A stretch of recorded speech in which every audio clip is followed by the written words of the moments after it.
Жители столицы могут внести свой вклад в озеленение города. Для этого им достаточно присоединиться к челленджу «Посади свое дерево». Инициативу уже поддержали известные спортсмены и артисты, а также волонтеры и молодежь. К примеру, сегодня ученики Республиканской физико-математической школы посадили в ботаническом саду 25 елей.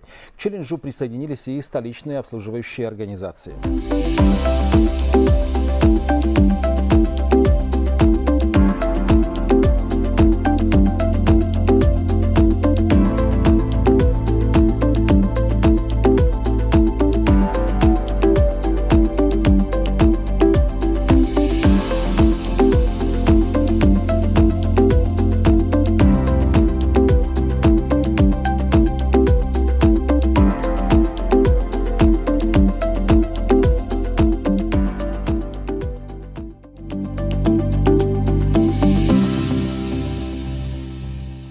Мен Әділбаев Мирас Нұр-Сұлтан қаласындағы Республикалық физика-математика мектебінің 8-ші сынып оқушысымын. Эко-экологиялық жобасының «Таза қала сізден басталады» бағыты бойынша ағаш отырғыз, әлемге өмір сыйла тақырыбындағы жұмысымды таныстырмақпын. Мен өз ізденісімді қала маңындағы жасыл белдеуден бастадым. Орманы бардың қорғаны бар деп халқымыз бекер айтпаса керек. Тұңғыш президент Нұрсұлтан Әбішұлы Назарбаев 1997 жылы жасыл белдеу жобасын жүзеге асыруға пәрмен берді. Қаланы желдің өтінен сақтап, таза оттекпен қамтамасыз етіп тұрған жасыл белдеу жобасы еңселі елорданың мақтанышы. Бұл жерде арқаның аязына төзетін, сазды жерді жатсынбайтын ағаштарды арнайы таңдап алып отырғызған. Мұнда ағаштың 60-тан астам түрі жайқалып тұр.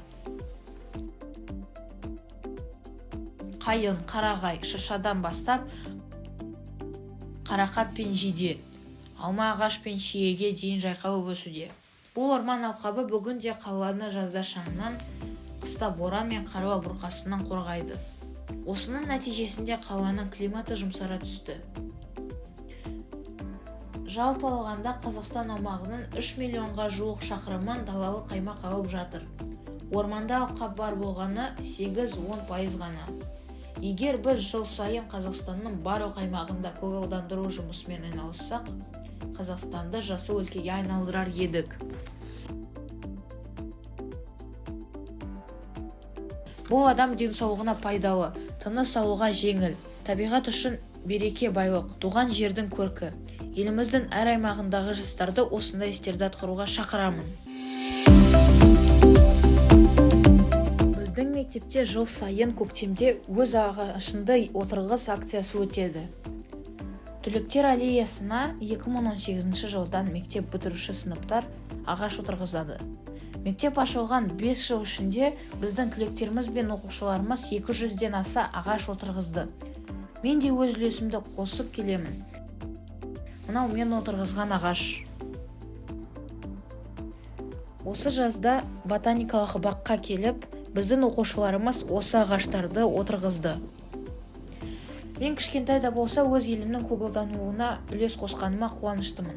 Баршаңызды ағаш отырғызуға шақырамын. Ағаш отырғызу адамзаттың табиғатқа сыйлаған үлкен сыйы болып табылады.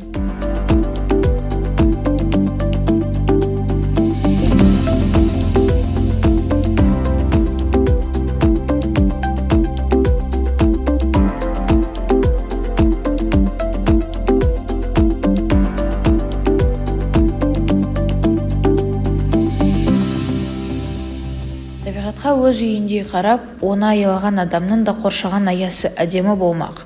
Үйің мен бау-бақшана қарай қарағанын сынды тұтас табиғатқа да сондай жанашырлықпен қараған жөн.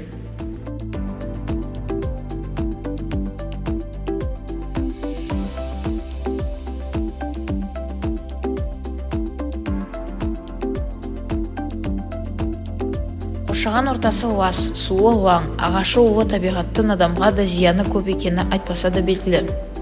Сондықтан табиғатты аялау, оған қамқорлық таныту жер бетіндегі кез келген адамның парызы мен борышы болу керек. Халқымыз топыраққа шыққан жасыл шөптің өзін жууға тыйым салған. Өйткені шөп таудың көркі, малдың жемі, оны жуу өзінің тамырына балта шабумен бірдей.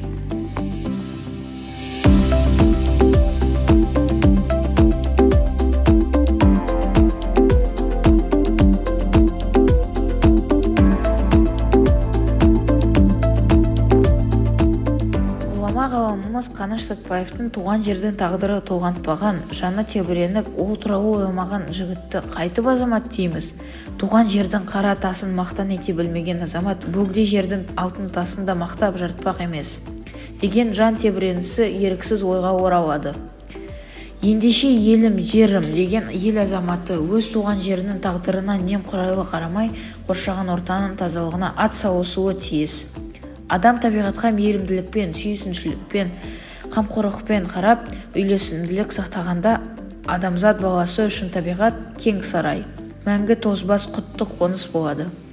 Бүгінгі республикалық байқауға қатысушыларға сәттілік тілеймін.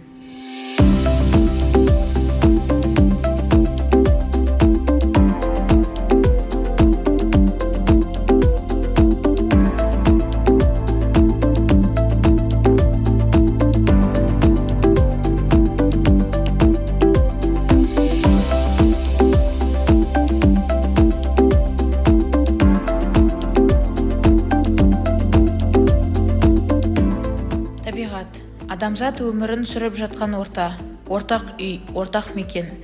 Адам мен табиғат егіз ұғым. Ағаш жапырағымен, жер топырағымен көрікті, дейді халқымыз. Табиғат көркейіп, желегі жасыл тартса, адамның да тынысы кеңейіп, көңілі көтерілері анық.